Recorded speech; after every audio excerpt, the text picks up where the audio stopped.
The National Weather Service in Lincoln has issued a severe thunderstorm warning for western Menard County, Scott County, northwestern Sangamon County, southeastern Cass County, Morgan County, until 6:15 p.m.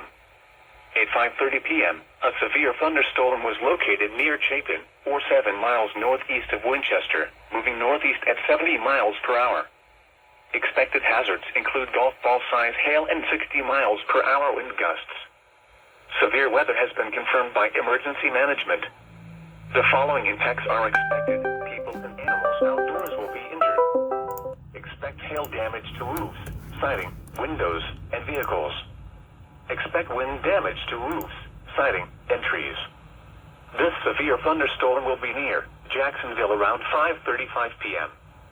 Lighterbury around 5:40 p.m. Alexander around 5:45 p.m. Ashland around 5:50 p.m. Other locations in the path of the severe thunderstorm include Pleasant Plains, Tallulah, Petersburg, Sherman, and Athens.